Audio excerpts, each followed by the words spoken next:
Hi, this is Two Girls, One Ghost. Two girls, one ghost. And we are your ghostesses. That is Corinne. And I am Hello. Sabrina. And we are here to tell you some strange stories today, some strange information. Can't Leia wait. just got startled by nothing. Maybe it's the ghost saying goodbye to Leia because she's off on her big adventure today. She is. She's flying cross country today. Today is the day, baby. You say goodbye to the West Coast, the Golden Coast. We got her a new cat carrier, and it has these little side expandable portions that once you're on the plane, you can open it up and it becomes a little bit more spacious because she's a chunk. Oh, so she can just stretch. I know I'm picturing this wrong, but when you describe it, I picture a normal cat carrier. I picture a duffel bag, and that all of a sudden you can expand these whole sections that are big tubes for her to be able to wander and walk all the way, like a hamster enclosure. It is kind of.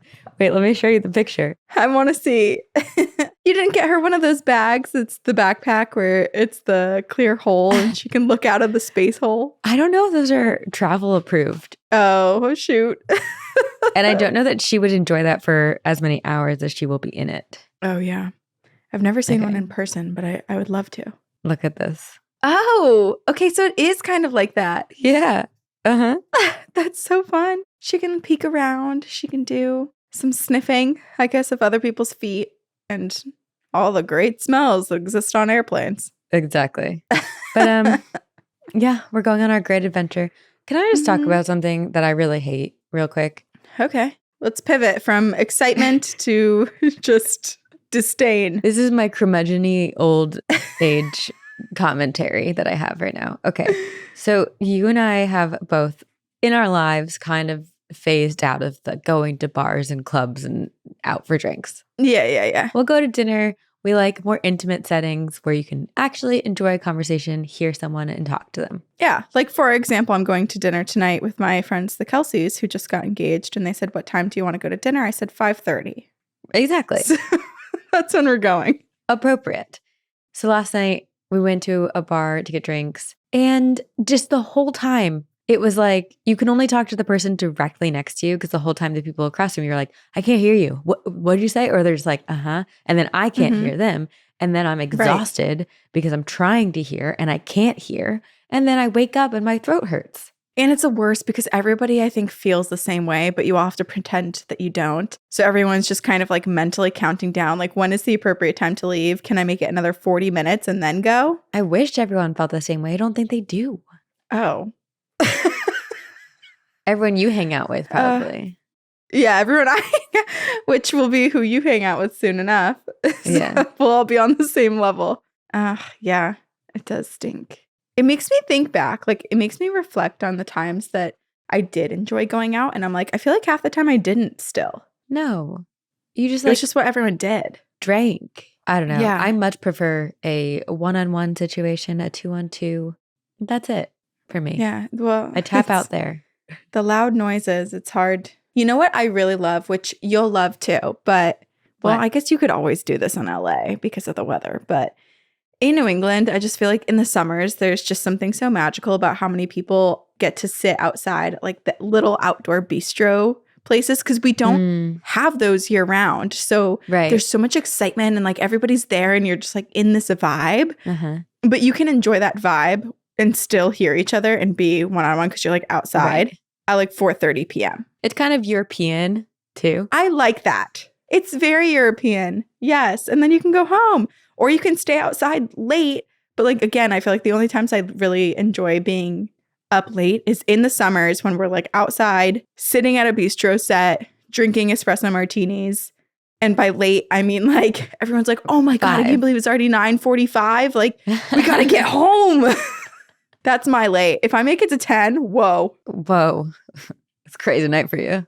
But also, I never made it past midnight, even when we were young. Me neither. I also just 1 o'clock, I was out for the next 3 days, tapped out in my bed. So I've always been a sleeper. I will say my favorite thing about going out when we were young was coming home and eating Domino's. And I always just looked forward to it.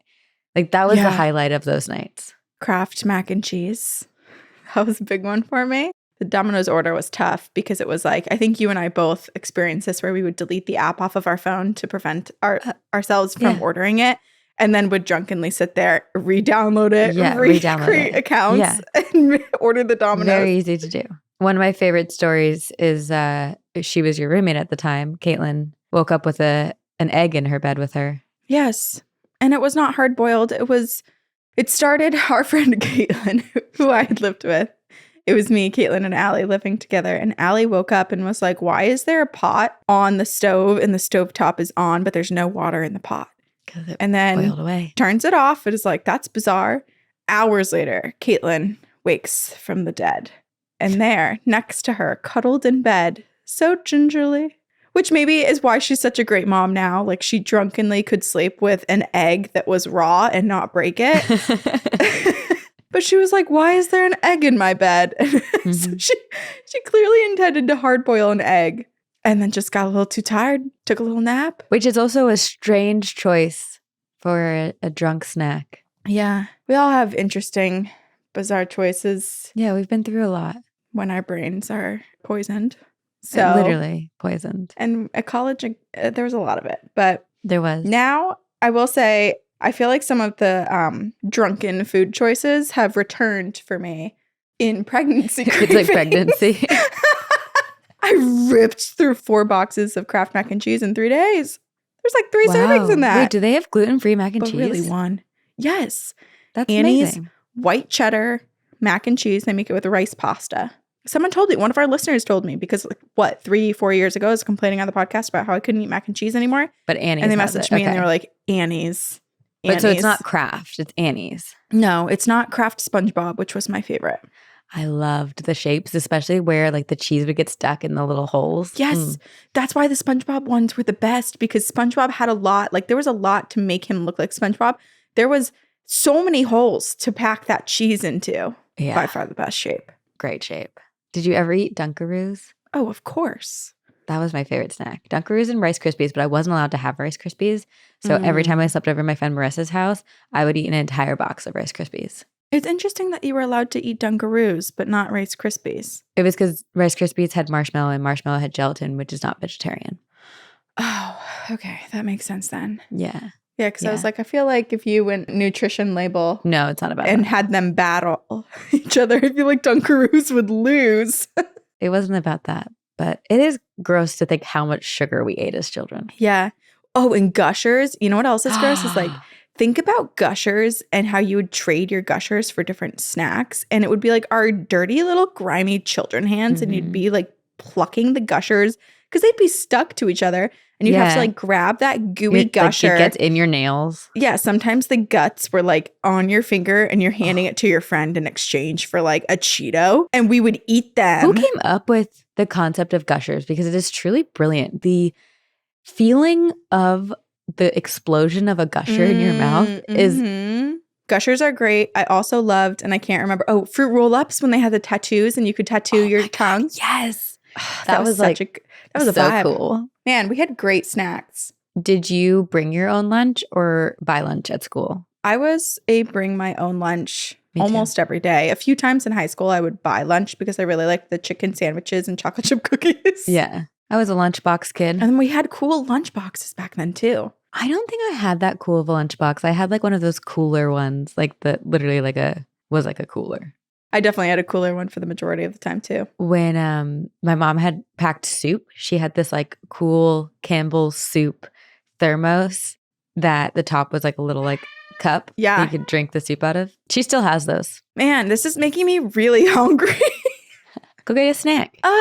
We should have a party where we just eat all of the things that we ate when we were kids. And then have terrible stomach aches and sit near the toilet for a day? Yeah. Well, we found out my brother's allergic to red dye 40 from Airheads. He was eating an Airhead and his top lip like blew up. It was like this. I probably have the photo, honestly, on my Facebook somewhere. It is so big. And we're like, what could this be? And then the next time he ate something with red dye 40, the same thing happened. And we're like, oh, shit. Okay. I think a lot of people are allergic to that. Yeah. Do you want to say hello, Nile? Come say hi. The dangers of our food here. Okay, well, speaking of dangers, Danger is around us everywhere. And it's a paranormal podcast, but we've said this many times before that without death, there would be no paranormal stories. Yes. And we can also probably admit death is a little bit scary. And also like the fact that we've been doing this podcast for 7 years and still have no answer for what awaits us on the other side is a little bit scary. It's scary, but it's not. Because I feel like everybody who's seen the other side or who has visitations from loved ones from the other side, it does feel safe and protective and beautiful. Sure. I'm totally cool with death. Like, I'm like, whatever, take me whenever. Like, oh, I know. But maybe live a little, you know, have some aspirations to live a little bit longer. Sure. I have many aspirations in life, but like, I'm not like, if I'm on my deathbed and I didn't do this, like, I'll be damned. No, like, I don't care. I have a cat and like, I'm doing my thing. Okay.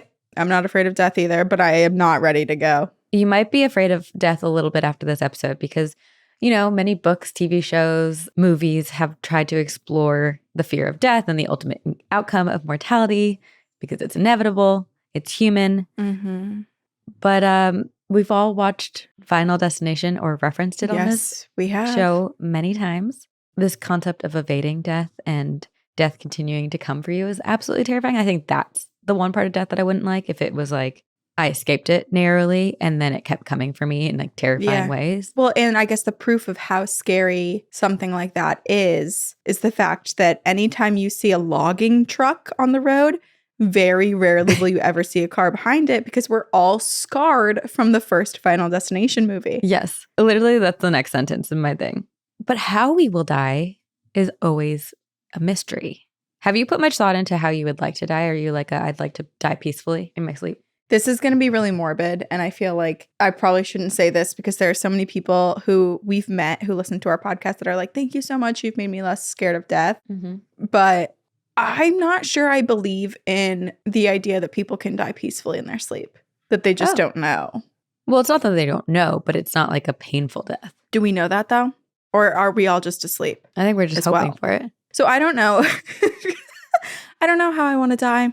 I'm not sure. But not brutally. Like, I don't want to be like one of those Texas Chainsaw Massacre House of Wax style, like ripped apart at a gas station or plummeting to my death out of a parasail. Like, nothing like that. Well, and then also with that, you're like struggling with the fear, the anxiety, the terror leading up to the death. Like, I'd rather just not have that. Yeah. I would love to die when I'm super old, like maybe on my birthday, but like when I'm 95. Full circle. Okay. Or 99, you know? If I'm like still with it and I am very like nimble and able to move around and stuff, then I would be cool with that. I think I'll get my first tattoo when I'm on your deathbed. 99. When I'm 99 and 364 days old, and it's going to say I got 99 problems, but another century ain't one. And then I'm going to perish right there.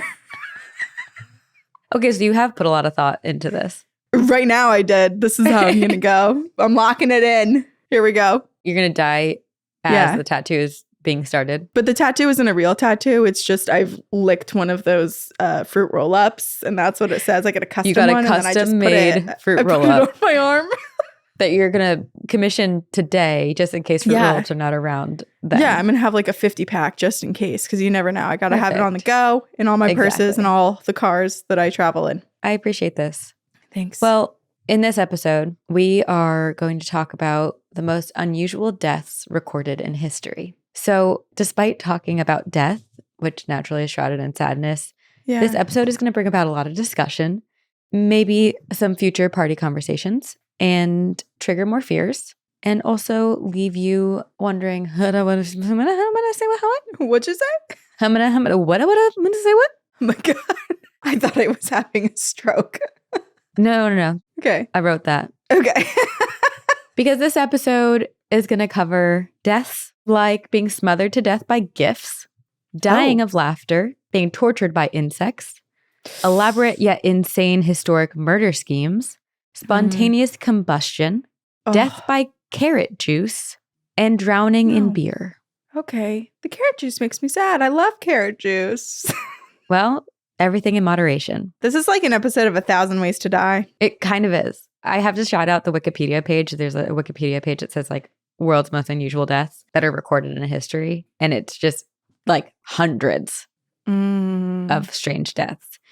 But also in an effort to keep this episode a little bit more lighthearted and also out of respect for people who have died more recently, I'm going to mostly focus on historical deaths and maybe more modern absurdities in ways that like I would be okay with dying, perhaps. Okay, great. But because this is a paranormal podcast, I wanted to start with some that are a little bit more paranormal and mysterious / coincidental and thought-provoking. Okay, I'll start with this one. Achilles, he was the father of Greek tragedy in the 400 BC era. He spent his life writing plays about tragedy, about like death, dying, tragedies. Yeah. And in 455 BC, he was given a prophetic message that he would be killed that day. And the quote said, "By the fall of a house." So Achilles was like, okay, well, I'll avoid all homes. I'll stay away from my house. I'll stay away from any house, and I'll be outside. If only he could have lived further in the future and watched The Wizard of Oz, he'd know that sometimes houses just fall from the sky and kill you. So he's attempting to evade death, staying outside. And unfortunately, like in Final Destination, death found him. He could not evade it. But it was not by a falling house per se, but by a falling tortoise. Because an eagle was flying overhead and mistook his bald head as a rock upon which he could crack the tortoise shell. So the eagle dropped this tortoise, which technically the shell is the house to a turtle. It's their home. And it struck Achilles' head and the impact killed him. Holy crap. I also feel like sometimes when people get these prophetic warnings, it's so scary because it's like, what do they mean by house? Is it a literal house? Is it like a tortoise's home? Is it the house that you reside in terms of like the hierarchy of people and family members or whatever? Like what do they mean by house? Like I'd be so on edge the entire time. It is one of those things where, you know, I feel like we've asked this question before on the podcast. Like, would you rather know when you're going to die or how you're going to die? And they're both pretty terrible, but I think I'd rather know when than how, because then I would just be constantly wondering if it was around the corner. Right. Yeah. At least all of your anxiety would just be surrounding that one day or like leading up to that one day when it gets a lot closer. I guess it would depend because it's like, I guess you can't cheat. Because part of me was like, oh, well, I would want to know how so that I don't have to live every day being like, the end is coming. The end is coming. Like I can just go through life. But that's if you die in a really unusual way where it's like you're allergic to lemons and you eat a lemon or like something like that. Sure. I guess you never know where lemons could be. But if it's broad, like a car, then you're right. If they're like, you die by car, terrified all the time. Well, now I can't leave my house. Exactly. And I can't leave the center of my house because what if a car crashes into the side of my house? Like I have to hunker down, live in a bunker. Okay. This one is a little bit, I don't know if irony would be the right word. Maybe. Okay. So Molière is this like famous French playwright. And on February 17th, 1673, he was performing in his own play. It was called Le Malade Imaginaire, where he played a hypochondriac who in the play dies at the very end of the play in a chair. Well, on February 17th, 1673, he's performing in this play and he suffered of a pulmonary hemorrhage during the performance. He continues to perform in the show. And at the end, when he dies in the chair, he quite literally starts to die in the chair. And when the performance ends, people realize that he's dying. He literally can't get out of his chair. They carry him home in this chair and he dies. That is so horrible. That scares me so much. I watched this horrible video that I didn't realize was going to be like me watching someone actually die of this one comedian that was on stage. Was he a comedian or a magician or like some kind of like combo of the two? And it was a few decades ago. I can't remember his name, but because he had so much comedy, people thought he was joking when he started to like have a reaction and fall to the ground. And everyone's laughing around him. And then eventually they realized, but like it takes a long time. And I watched the whole video. Is it a real thing? Like, what is this weird act? Yes. And they literally have it on tape and it really disturbed me. And he died. He had like sudden cardiac failure, I guess a heart attack. Yikes. Yeah. Being on stage, maybe that's my worst fear. Dying in front of people. But that would be a horrible way to go where it's like you're surrounded by people and no one is helping you. Okay, this reminds me of the TikTok that you sent me the other day. because we were talking about our desire to go to the bathroom. And you sent me a TikTok where it's like, what was it? You have to go to the bathroom like really badly. Which one do you choose? And it was a bunch of different toilets in very, very public settings. Yeah. It was like a conference room, but you're up on the table in front of everyone. Or you're like in the mall and there's a glass cage. Yeah. Or there's like 1,000 other toilets all exposed. I'd rather do that one. The 1,000 exposed toilets, because you could pick one in the middle and there might be other people there. The view might be blocked a little bit. Yeah. Yeah. I'd rather just poop my pants, honestly, I think, than drop trow and be seen. Depends on how far you are from home, because as someone who has pooped their pants as an adult and had to get home, it's quite awful. You'd rather someone just watch your naked bottom half poop? Well, I'm sitting on a toilet, I guess. And also, like, they're probably super uncomfortable that they'd look away. Or maybe it's their thing. And you fall in love because you realize you like it. You're like, wait, I do this all the time. I have something I can provide for you. Yes, I'm a provider. I'm a caretaker for you. Yeah. And you're going to be okay with me having to emergency do this all the time. So what a great match. Okay, so this one's a little bit devastating, but Thomas Lynn Bradford was a spiritualist in the 1920s, and he was very determined to seek out proof that there was an existence of the afterlife.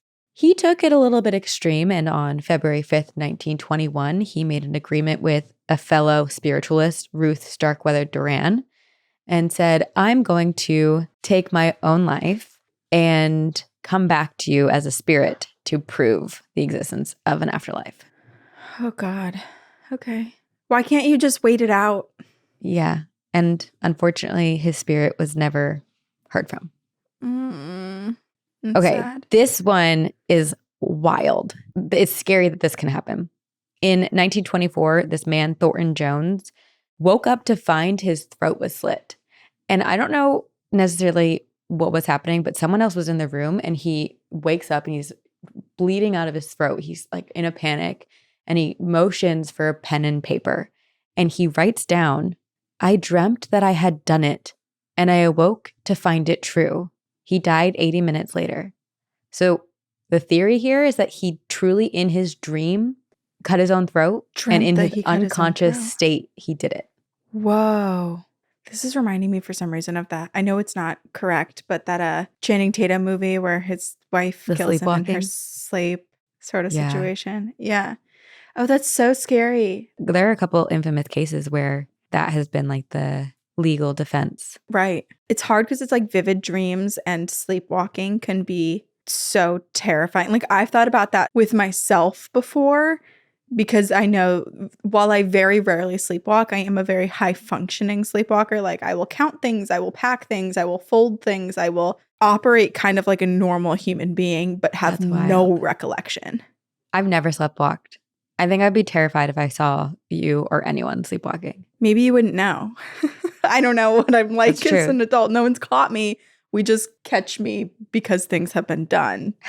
And it's evident that I did it. Oh my gosh. Okay, so this is a literally mind-blowing death. So a woman spontaneously combusted in her St. Petersburg, Florida home on July 2nd, 1951. Her name is Mary Reeser, and she was found practically completely cremated on her couch. But there was very little damage to any other place in the house. How? Right. So there's all of these theories. People have tried to figure it out what happened. There was like a couple plastic items around her that seemed like a little bit melted, but nothing else was actually burnt. She was practically cremated. Still sitting, what was left of her was still sitting on the couch. The FBI eventually declared that Reeser had been incinerated by what they call the wick effect, which basically means they believe that she fell asleep and was smoking a cigarette and set fire to her night clothes, and the fat of her body acted almost like a wick. But I'm like, she's sitting on a flammable couch, fabric couch. I don't believe that she would catch fire around other flammable things and nothing else would catch fire. Yeah, it's bizarre. Because like cows will spontaneously combust. And actually I just brought up the Kelseys at the top of this episode. And Kelsey, I don't know why I'm laughing. This is so serious. This is sad. But one of the cows spontaneously combusted, like imploded and died. which does happen to How? cows because they have so much gas that's built up inside of the, 4 chambers of their stomach or whatever. And so when that happens, they're so incredibly uncomfortable and they literally explode from the inside. And if you can catch it in time, vets will literally come and like full on puncture a hole in the side of them into their stomach to release all of the gas. Yeah. But like it does make me wonder if in human form there can be some sort of like gaseous trappings, because like your gas, like your intestinal linings can break and seep out, but then that wouldn't be the same though as I know. It's confusing. It's so confusing. And also she was basically cremated, so there's no body left to, like, you can't do an autopsy of her organs or anything. Can I tell you a really disturbing thing that I think would actually be the worst way to die? Sure. That I had seen told on like an EMT worst case ever. Yeah. What was it? Someone said that they arrived to do like a wellness check on someone who hadn't been heard for a few days. This is so gross. This is like a trigger warning just for maybe everything. I don't know. Most people don't listen. But they found the woman and she was in the bathtub and the bathtub water was still running. So like the people below them in her apartment unit or whatever were like taking water and whatever. Damage, she was in her bathtub. So they thought that she was dead in her bathtub. They went to grab her and pull her up and she was still alive. Oh my God. I'm going to like, all of her skin started to fall off. And what happened was she had a stroke. And during her stroke, she hit, like her foot hit the bathtub to put the water up to the hottest temperature it could be. But then she was paralyzed. So she literally got boiled to death. That's real. It's awful. Well, someone just on, I don't know, someone online said it was like the worst case they'd ever had to go to as an EMT or like that their parents went to. I feel like that's why in like on the water heaters, the furthest thing is it's like, caution, don't turn it to this one. Right. Yeah. You can control how hot your faucets can possibly go. Okay. Well, here are some evil villain murder schemes from history. Okay.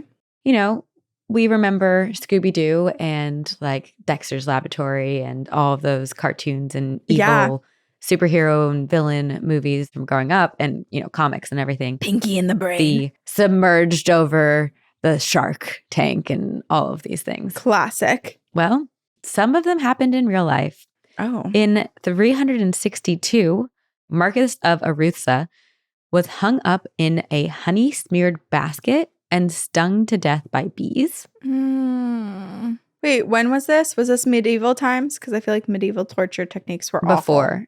It was 362. Okay. Because it's like, remember the rat thing where they'd put a box of rats on top of someone's stomach and then light behind the box so that the rats would dig through and try to burrow to escape the heat and like literally chew and claw into someone's stomach. I will say there was a lot of creativity used when it came to torture techniques. Yeah. This one is just upsetting, or just it would be the worst place to die. On November 30th, 1016, Edmund Ironside, who was the English king at the time, was stabbed while on the toilet by an assassin hiding underneath it.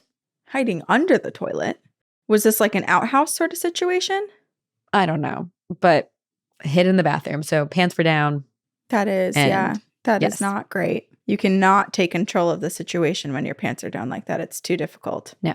In 865, Ragnar Lodbrok, who was a Viking leader, was captured and executed by being thrown into a pit of snakes. And then I was like, okay, I was looking into a bunch of snake deaths, and it reminded me of the story of I think I've told this on the podcast, where my biology teacher in high school told me about her friend who had a snake that kept like escaping from the cage, and she would wake up to it stretched out in bed. Trying to measure her up, see when it can eat her.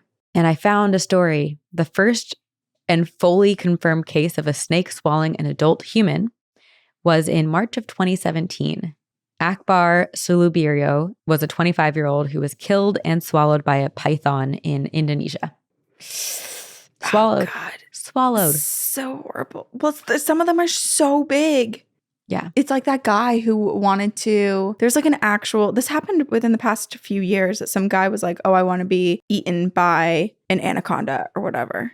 And someone wanted to? Yeah. It was like this big thing. And they had like camera crews and this whole team. And he was like sponsored and he had this special suit or whatever to keep himself from being constricted or whatever. I don't know what kind. I can't remember what kind of snake it was, but it was one of those giant ones. Was the plan for him to be recovered? Yeah, like he wasn't supposed to die. It was supposed to be like Just him surviving. And I don't remember any of the details except for that he started to panic, and I don't think he went through with it at all. I can't remember if he was like partially in the snake when he was like, never mind, take me out.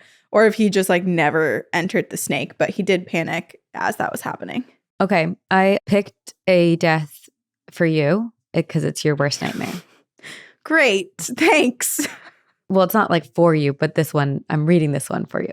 Okay. On July 26, 1184, Henry VI, the King of Germany, was holding an informal assembly at the Petersburg Citadel, and apparently the combined weight of everyone who was assembled caused the second story of the building to collapse. 60 people fell through the flooring down below the ground floor into liquid excrement where they died and drowned. Oh my God, that's so gross. I knew you would hate that. I was thinking, I was like, where's this going to go? Because like just falling that amount can kill you, right? Like people get crushed to death and just from the blow from the fall. I was like, what's the part that involves me? Oh, that's disgusting. That is so, so nasty, so foul. And I'm just picturing like all of these people like trying to like swim out. Anyway, that I won't put more. You can picture where I was going with that. Yeah, gross. I have one that's like kind of, this is a trigger warning. It's like it's very extreme torture, but then the follow-up to it after this, it will bring you a little bit of reprieve. Okay. So on August 17, 1571, Marco Antonio Bragadin, who was the Venetian captain general in Cyprus, was gruesomely killed after the Ottomans took over the city. He was dragged around the walls with sacks of earth and stone on his back, and then he was tied to a chair, and then he was hoisted up the flagpole where he was exposed to everyone in like a public square, and people were throwing things at him and yelling at him. Makes me nauseous. And then he was tied to a column and flayed alive. His skin was then stuffed with straw and sewn, and the Ottomans like put him in, basically like dressed him in like a mocking way and let his stuffed skin ride around the city. Human beings are not okay. No. And then in 1580, someone rescued this man's skin. So this is like 10 years later, and brought it back to Venice to bring him home. So fucked up. Okay, but the reprieve. Are you ready for this? Yeah, what is it? How? Okay. In 1568, Hans Steininger, who was the burgomaster of which was Bavaria, tripped over his own beard, broke his neck, and died. His beard was 4.5 feet long, and he usually kept it rolled up in a leather pouch. But this day, he was having a good hair day, and he decided to let his beard loose, and he tripped over it. Wait, how tall was he? Was he like getting up from a sitting position and tripped on his hair? How's he tripping on his hair? I don't think he was that tall, but also his beard from chin down is 4.5 feet. Oh, yeah. So I guess if he was like, 5 foot, it's right there. It's tickling his toes. I mean, this is like a drawing of him, but. Oh my gosh. Wow. What an awful way to go. Yeah. And also, I feel like it's something that a lot of clumsy people probably fear just in general. But for your own beard hair to be the reason that you fell. It's like sad to be killed by something that is your prized possession, you know? Yeah, that's awful. Poor guy. Yes. It's kind of embarrassing too, in a way. It is. It is. And I also kind of like feel like the fall was like a long fall. You know, people take a really long time to trip. Oh, yeah. Like he's stumbling for 45 seconds, arms flailing. Yeah. This one is also a little bit like ironic. In 1871, Clement Vallandigham was a lawyer, and he was defending a man accused of murder. So apparently in this case, Thomas McGeehan was accused of murder when a man had died in a barroom brawl in Ohio. Clement was his lawyer, and his defense was that the victim accidentally shot himself. In court, he attempts to show as like an example in his defense how this victim could have accidentally shot himself. In the demonstration, Clement accidentally shot himself and died.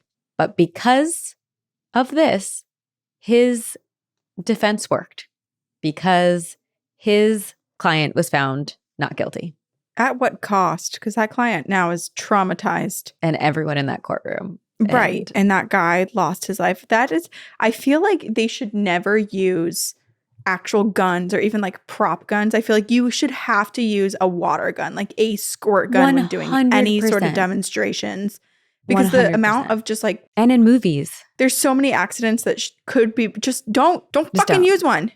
Yeah, I agree. Okay, this is another fear that I feel like, we've talked about being afraid of quicksand and thinking that that would be more of a fear or like a realistic thing in our life as adults. When you're 7 years old, you're praying you never encounter quicksand, but you know that you will. Right. You're certain. Well, this is similar. On February 28th, 2013, Jeffrey Bush was a 37-year-old man living in Tampa. He was asleep in his bed when all of a sudden a massive sinkhole measuring 15 feet wide and 20 feet deep opened up below his bed and sucked him in. His body was never recovered. That is terrifying. I hope he died immediately because the fear of just like being swallowed and in the darkness and like slowly being crushed or losing air. No, thank you. And also like this is, people say like, oh, I want to die in my sleep, but you got to be specific. Yeah. Oh, I do know someone who passed this way, unfortunately, but it is in a sinkhole? Huge fear.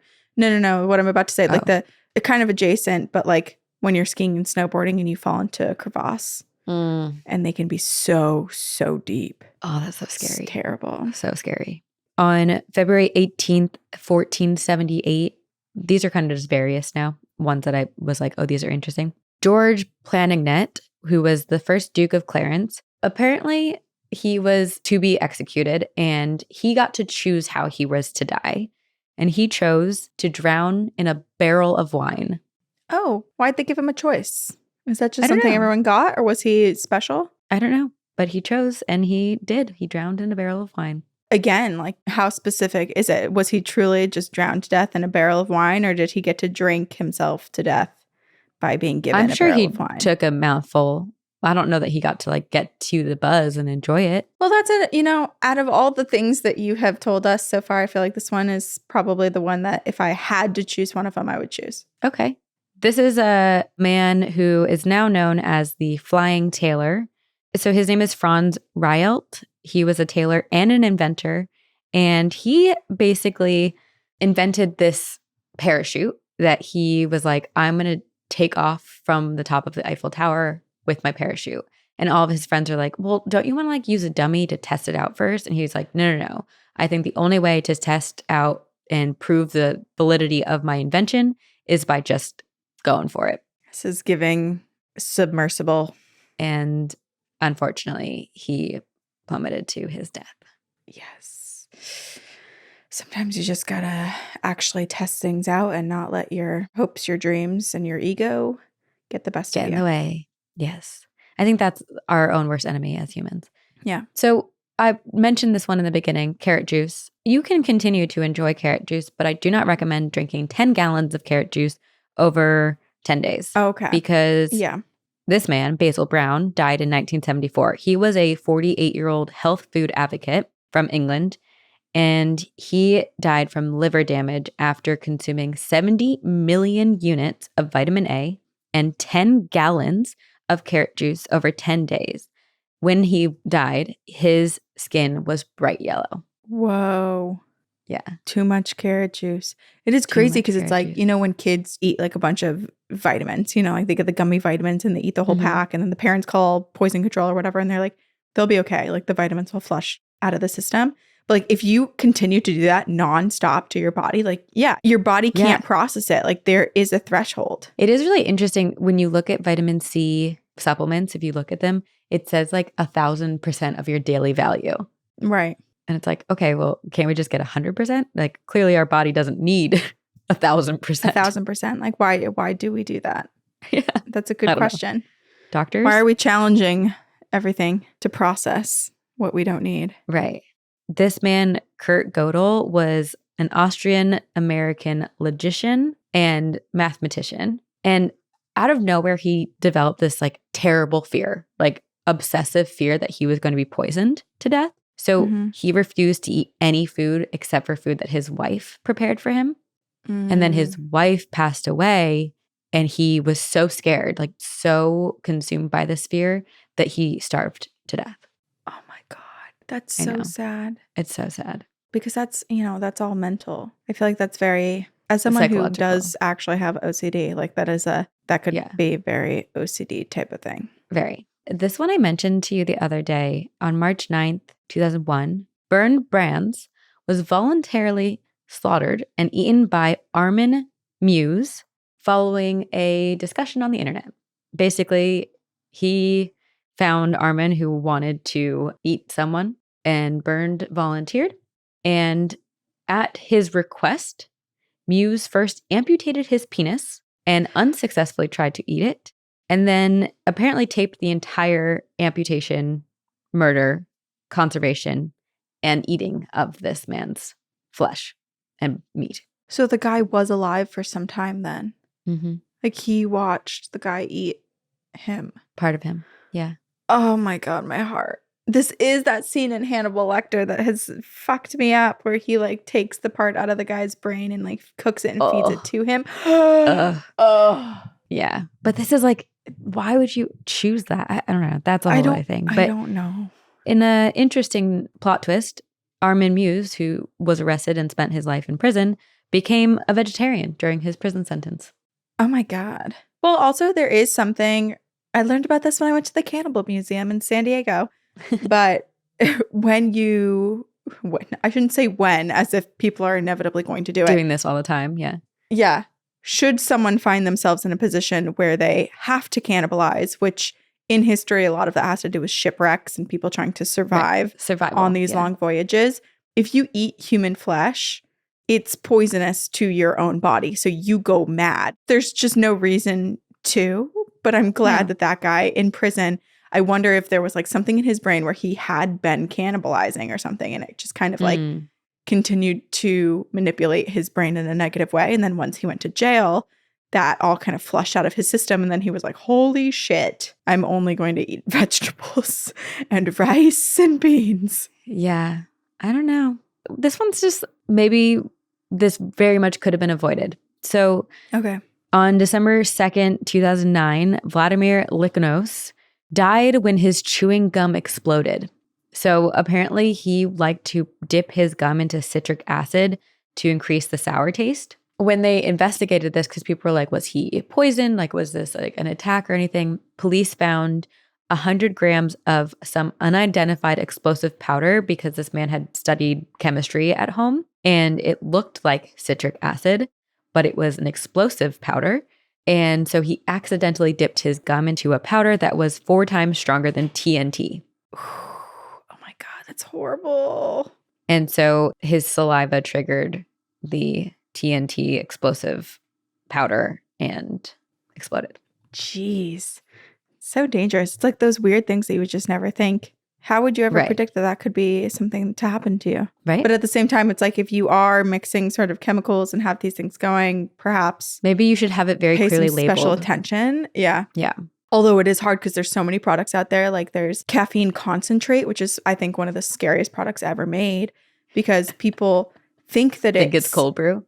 Yeah. And then they'll put 2 tablespoons in or whatever. And then that's the equivalent of having like 40 servings. And then they'll have a heart attack and die.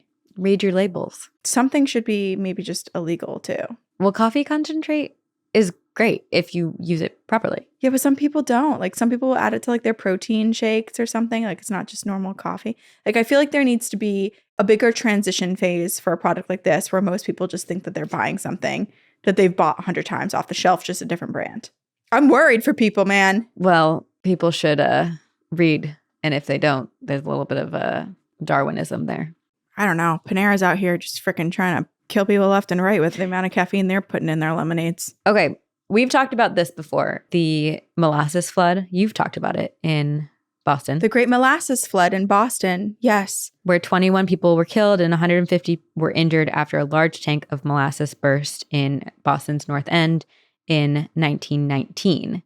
Well, in October of 1814, there was a Great London beer flood They're at Mew & Co.'s Horseshoe Brewery. A 22-foot tall wooden vat of fermenting porter burst, causing chain reactions and destroyed several large barrels of beer, flooding the nearby area, killing 8 people. And then subsequently, some people died from alcohol poisoning from like all of the vaporized liquor being consumed or absorbed into their skin.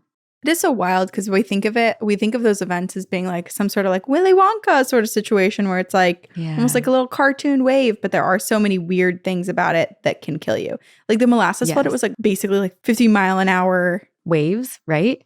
Yeah, like it was just taking people and drowning. It was like a car hit you. It was heavy. It's the force of it and then the drowning in it. The haunting part of that story, the molasses flood in Boston, is people say that on certain days in Boston's North End, you can still smell the scent of molasses wafting through the streets. Which is not I lived a terrible there smell. And I did not smell it ever. Okay, well, we're going to wrap up with a couple more lighthearted-ish iterations of death. So this one is death by sex. In November of 1983, Jimmy Ferrozzo was a bouncer at the Condor Club in San Francisco. And he and his girlfriend were like, let's have sexy time on top of this piano, which apparently like in the club, it had this hydraulic machine that basically brought it up and down from the ceiling down to the stage. Mm-hmm. And so they are having sex on top of the piano, and accidentally he triggered the hydraulic motor, activating the lifting mechanism, and it went all the way up to the ceiling and pinned him and crushed him to death. No, oh God. Oh, but he horrible. Was mid-coitus when he died. Sex can be dangerous. Sex can be very dangerous. His girlfriend did survive the accident. Okay. Jeez. As someone who loves cows, Corinne, don't let the cows climb onto your roof, because this is a death being crushed by a cow. How do they get onto your roof? That's a good question. These are some flexible cows. In 2013, Joe Maria de Souza was crushed in his bed when a cow fell through the roof of his home in Brazil. It had climbed on top of the house from a steep hillside beside it, and the cow fell through the roof. Both the cow and his wife, who was in bed next to him, were unharmed, but he unfortunately was crushed. Oh, how horrific. Now, you would think maybe dying from laughter would be fun, but maybe it would be painful. And there are a lot of examples in history of people dying from laughter. Well, also, I feel like when you get a laughing fit, like there's a point where you're really trying to make yourself stop because it does hurt. And it hurts your face. It hurts your like internal organs. And so I started doing a bit of research about death by laughter, which is an extremely rare form of death, usually resulting from either cardiac arrest or asphyxiation. So it's like choking and being suffocated. You can't breathe, or it's so much that your heart gives out. The phrase dying from laughter is usually used as hyperbole. And there's a Monty Python episode where it's like a joke that's so funny that anyone who hears it promptly dies, like laughs so hard they die. I've never seen Monty Python. I feel like you reference it a lot, and it's one of those movies that you reference and I've never seen. There's a bunch of like, there's episodes, there's movies. Oh. I don't think it's your humor, but I think it just like is a staple in culture. Yeah. This is mean, but there's this legend that in the 5th century BC, a Greek painter by the name Zeuxis, Zeuxis, died laughing at his painting of an old woman. I can see that happening. Yeah. I'm going to butcher this name, but Chrysippus was known as the man who died from laughing at his own joke. In 206 BC, this man who was a philosopher apparently was watching a donkey eat figs. In the record, he told a slave to give the donkey neat wine to drink with which to wash them down. And he thought that was so funny that he laughed to death. This is kind of reminding me of my mom, where she'll make a joke and she'll be the only one that laughs at it. I do appreciate when people laugh at their own jokes. Like, it only matters if you think you're funny. Side tangent about donkeys. I can't remember where in the world this is. It's like in Norway or something like that. A few years ago, maybe like 4 years ago, this man had his donkey with him, I guess, when he was hunting or like wandering his land, and his donkey got loose, and the donkey joined a herd of elk. And that donkey has never returned, and people still spot the donkey all the time with the its new elk? chosen family, the elk. Wait, that's so cute. He's like, I was born Yeah. into the wrong body. I'm Yeah. elk at heart. That's so cute. This is similar to a man dying at his own joke. On October 30th of 1965, a man, and in this story, I couldn't find, like, it was like unidentified man in the Philippines. He was a 24-year-old carpenter who was apparently known for making his companions laugh, was telling a joke to his friends, and he thought it was so funny that he fell into an uncontrollable fit of laughter and then fainted. And his friends were like, oh my gosh, like, what's happening? They took him to the hospital. He died before he could get medical help. The police investigate this, and all of the friends are like, he told us a joke. It was so funny that he died. That's so crazy, because you would think that the best thing to happen to him in that moment would be fainting so that his body can recalibrate. Because normally, like, when people are psychologically or whatever is happening, like unable to breathe, when they do pass out is when they start to re-regulate. But no. So that's terrifying. It is. And this one, okay, so this is kind of scary, and I'm ending with this one because it feels a little bit paranormal, but it is also laughing to death. In 2003, in northern Thailand, a man began laughing in his sleep, and his wife was trying to wake him. She could not wake him. He just kept laughing in his sleep, was mumbling and laughing hysterically. And he stopped breathing and apparently died of heart problems. Whoa.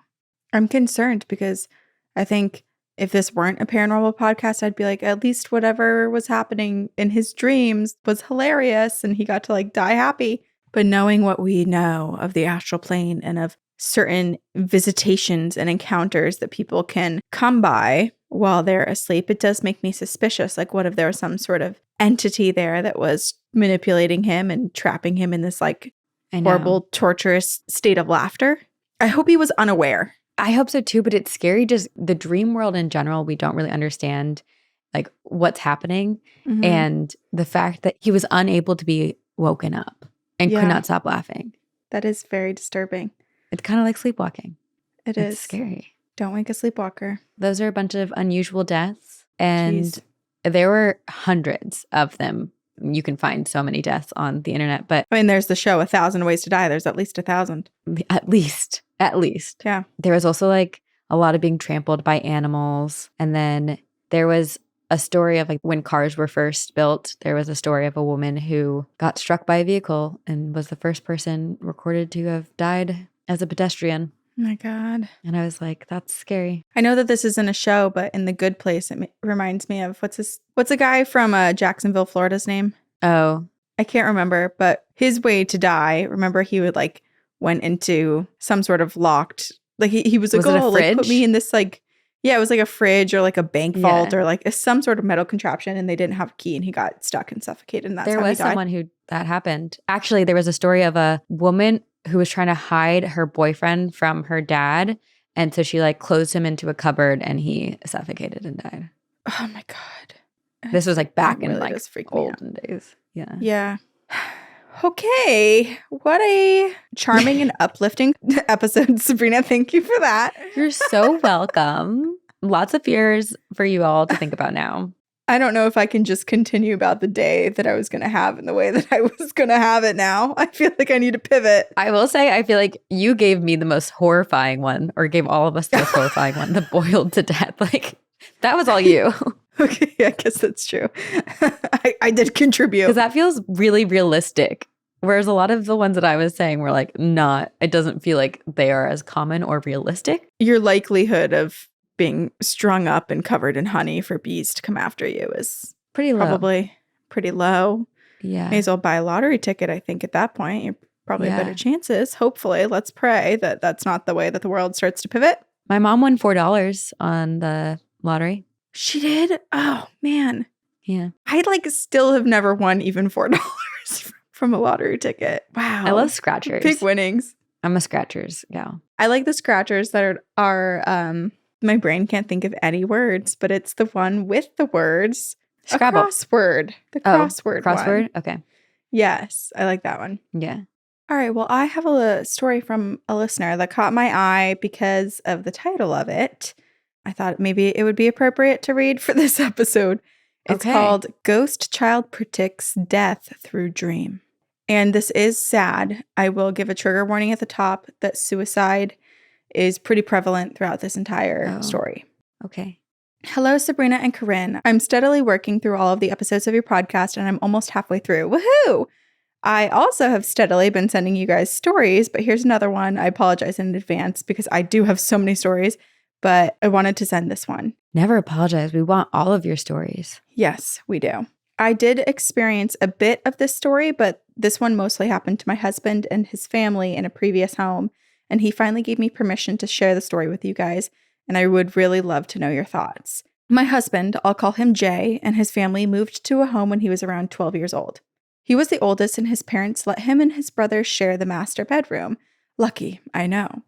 The whole family experienced seeing shadows and hearing noises all throughout the day, but it was Jay and his brother's experience that really scared me. The fact that this is happening all throughout the day, too, is just like... Yeah, just what's happening super at night. Haunted right off the bat. Yeah. I moved in with Jay after the birth of our daughter while we looked for a rental, and we took over the master bedroom, which had its own bathroom. Sometimes I would be on the bed trying to get my daughter to sleep when the door would just swing open. And you would think, maybe it's the wind, maybe it's a draft, right? Well, not only would it be open, but it would also close and latch by itself, as well as just fully swinging open. And this happened on multiple occasions, and I would just grab my daughter and I would go into the living room because I did not want to deal with that. In the mornings, I would usually make my husband breakfast and I would take it to his job. While doing that, I would take my daughter to my sister-in-law's room so that she could watch her. She usually stayed asleep, so when I heard someone walking into the living room and sitting down on the couch, I assumed maybe my daughter had just woken up and my sister-in-law brought her out to watch the TV or something. I went to the living room, expecting to find them, only to see the living room empty. I genuinely got scared because the steps were so clear. I could have sworn I heard someone walk into that living room. Yeah. But I never felt any negative energy, though. Anyway, after this incident, I told Jay, and he started sharing his stories with me.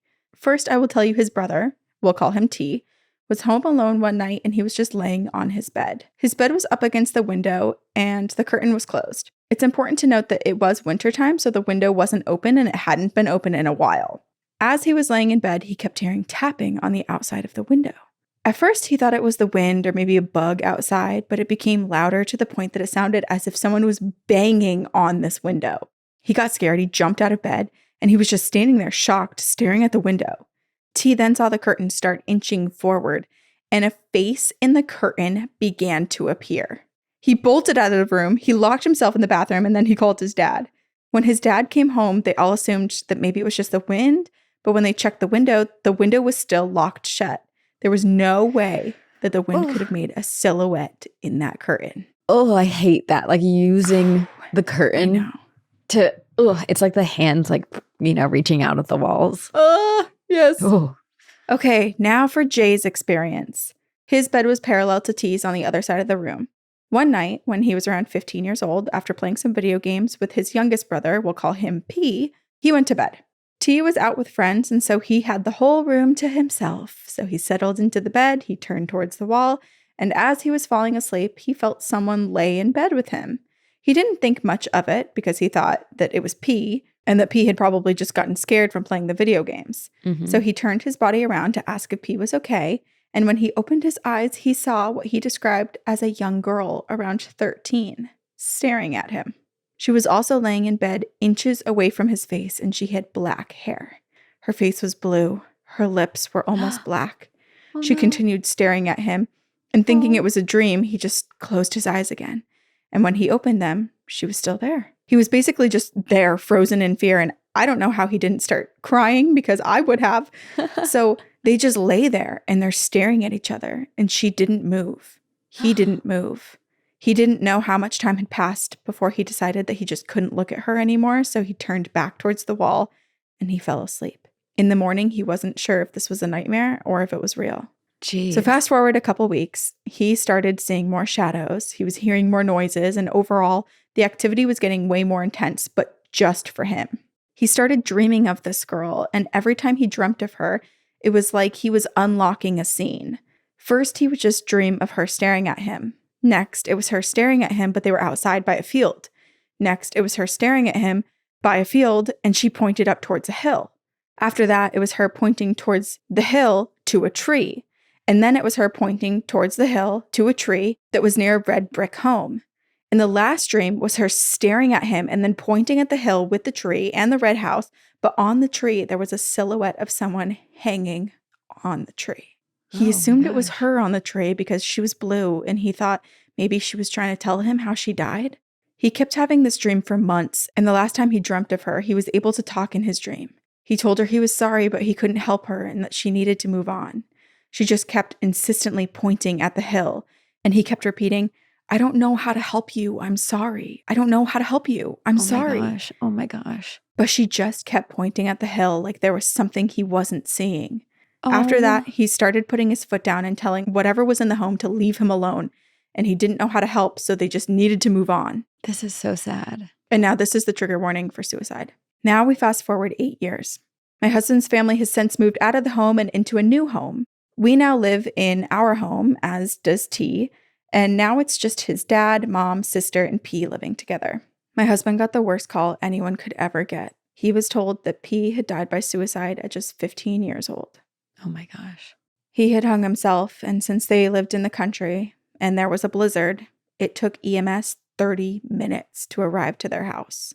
When they finally arrived, they managed to revive him, and then they life-flighted him to a bigger hospital. All of this happened around 10 p.m., so by the time that P got to the bigger hospital, it was around 1 a.m., and since it was 4 hours away, only my father-in-law headed to the hospital, and the rest of us would head over there in the morning. So we went to bed, and we got a call in the morning that P had passed away.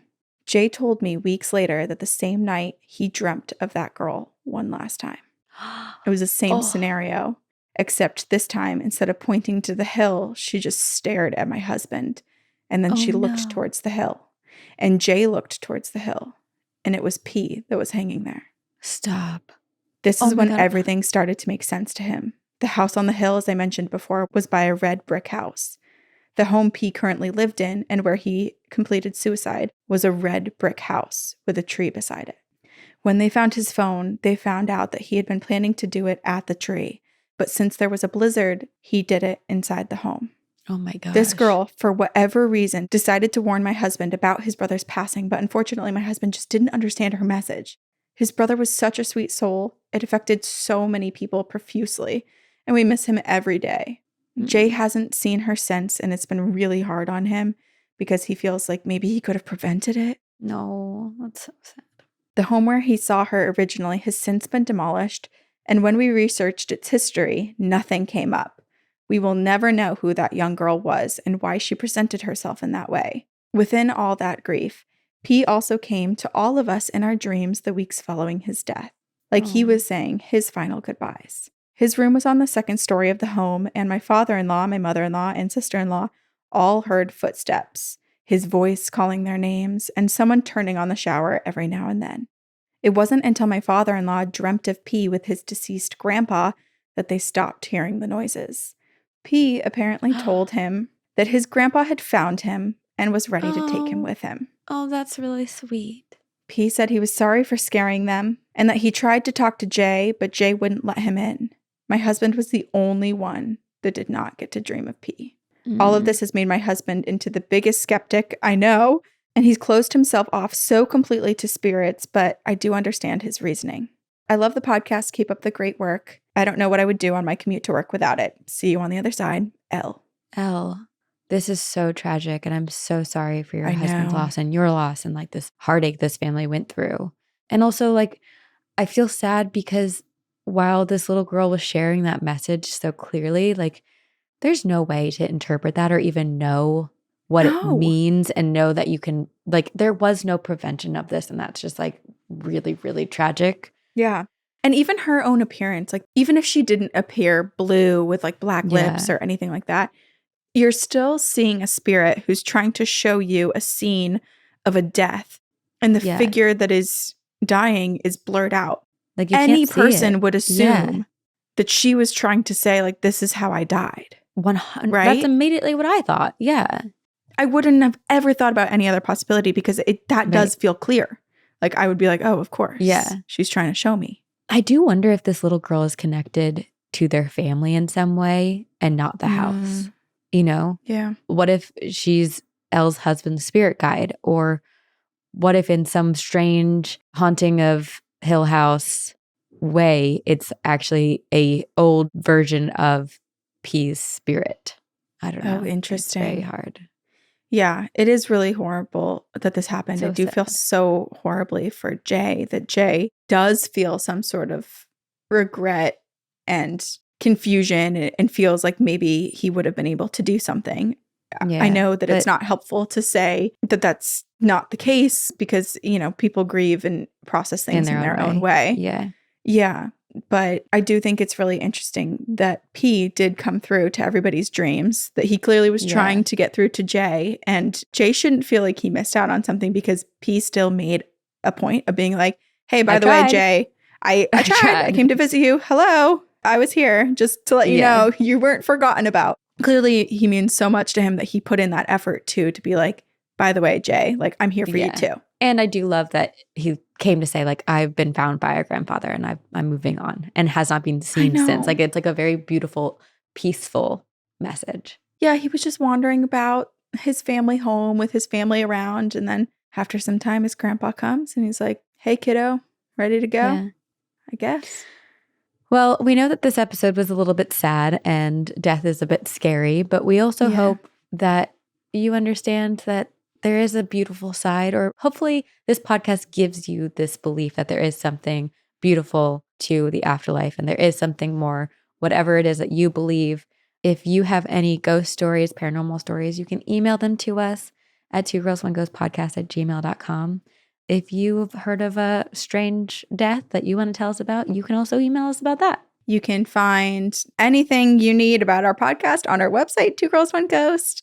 All of our social medias have a lot of information as well. And one of the most fun places to be, other than here every week listening to the podcast, is over on our Patreon. You can become a Most Haunted Friend for $5 a month or less if you play annually, and you'll get all episodes ad-free 1 week early, weekly campfire stories where we all join each other live on stage to tell ghost stories. We have quarterly book clubs. We have discounts on merch. We have stickers that we send you, all that good stuff. So head on over there, check it out, see if you want to hang with us there. And join the pyramid scheme. Just tell people about the podcast, and then they tell people, and then next thing you know, you're in a multi-level marketing scheme. And all of we love it. Surrounding ghost stories, which is like it's the best. What better way? Exactly. Shout out to our editor and producer, Jamie Ryan, who edits and produces our audio and video. Thank you for all your work, Jamie. And then thank you to all of you for listening. We love you.